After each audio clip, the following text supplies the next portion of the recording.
mau nerusin Mas Bagus. Kalau di media sosial itu Ustaz, kan kita sering tuh lihat tetangga ribut dengan antar tetangga gitu, hanya masalah sepele, misalnya parkir mobil sembarangan. Nah, paling sering tuh, sering. Mungkin kita bisa bersikap kita nggak parkir sembarangan karena Islam nggak mengajarkan itu. Tapi bagaimana sikap kita kalau mendapati tetangga yang seperti itu, Ustaz? Kita tinggal di negara Kesatuan Republik Indonesia. Sila pertama ketuhanan yang Maha Esa. Artinya di negeri ini semua orang yang bertuhan, tidak mesti Muslim, dia dilindungi. Maka di mana titik temu kita? Titik temu kita ada pada Pak RT dan Pak RW.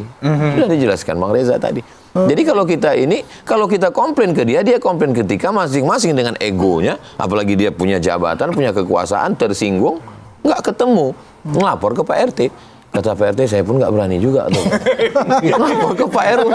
Salah senior rusak. Kalau mau jangan kelahi sama tetangga. Kenapa? Sempit hidup kita. Betul. Jangan kelahi sama tetangga, sempit hidup kita. Kalau kita kelahi sama tetangga, ngelihat kanan susah, ngelihat kiri susah, ujung-ujungnya pindah. Memang mau pindah kemana? Kita udah cukup nyaman di Rawat Rata ini.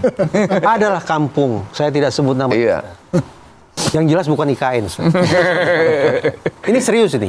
Ada seorang warga yang sholat itu bukan main rajin, tepat waktu, zikir panjang. Tapi suatu ketika berkelahi dengan sesama tetangga. Sejak itu saya tidak pernah lagi melihat kawan kita ini datang ke masjid. Saya tidak tahu dia pindah ke masjid yang sebelah mana. Itu contoh tentang kebenaran kata Ustaz tadi. Jangan cari masalah. Jangan berkonflik. Kalaupun berkonflik, selesaikan dengan baik-baik. Saya Jumat, Sabtu, Ahad keluar kota, Senin pulang. Di pondok Selasa, Rabu khusus dengan tetangga. Jadi di sepanjang jalan ini ada 2 musola, ada 2 masjid. Rabu pertama saya ngisi musola, habis subuh baca kitab Riyadhus Shalihin. Bacakan hadis sampai jam 6. Habis jam 6 tanya jawab sampai setengah 7. Yang sibuk segala macam, 6 silakan pulang, nggak jadi masalah. Jadi nggak ada sekat dengan tetangga, mau nanya, mau ini segala macam. Saya nggak mau, Ustaz Somad itu hanya ceramah ke sana kemari, diundang pejabat, lewat mobilnya kacanya tutup, nggak pernah kelihatan wajahnya. Ada juga yang pernah datang. Ustaz janganlah ceramah hanya di TV One aja, hanya di Ihsan sini aja, di lingkungan kita juga lah Pak Ustadz. Setelah habis dia ngomong, saya tanya, kok nggak pernah datang subuh? Saya bilang, aku sudah bertahun-tahun sini ngajar Riyadhus Shalihin. Dia nggak datang. Dia aja ternyata nggak pernah datang. Jadi kehidupan kita dengan tetangga ini, ya kita rangkul, yang namanya manusia nggak sama semua. Betul. Memang ada Abu Bakar, ada Omar, ada Utsman, tapi Abu Jahal, Abu Lahab ada juga. Itulah hebatnya silaturahmi. Artinya Ustaz tetap mau ya datang ke surau-surau kecil di kampung kami itu tetap mau ya? Saya mengajar di 2 musola dalam setiap bulan 2 kali.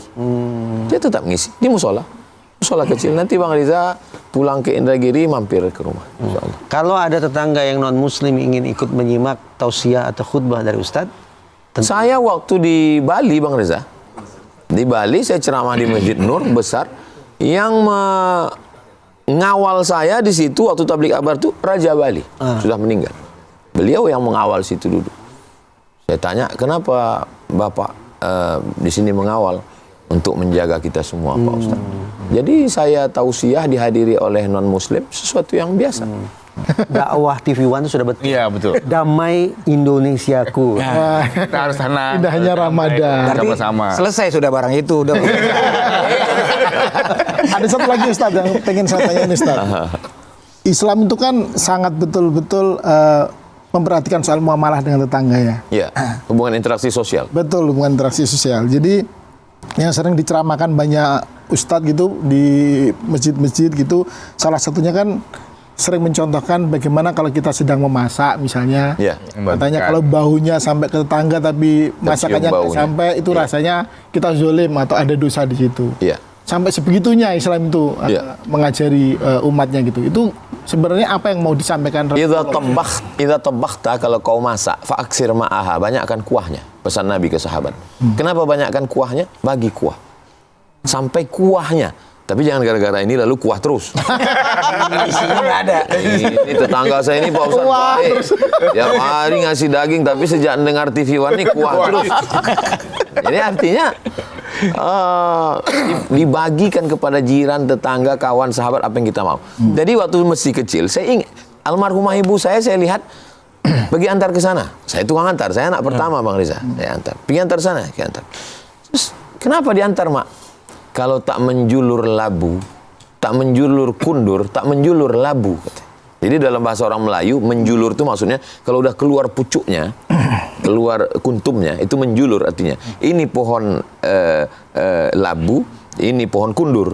Pohon kundur dengan labu ini bertetangga. Kalau sudah keluar pucuk kundur, keluarlah pucuk labu. Artinya kalau kita buat, nanti kita akan saling berbagi. Berbagi. Cuman karena dia bukan ustazah, dia lebih pakai budaya Melayu.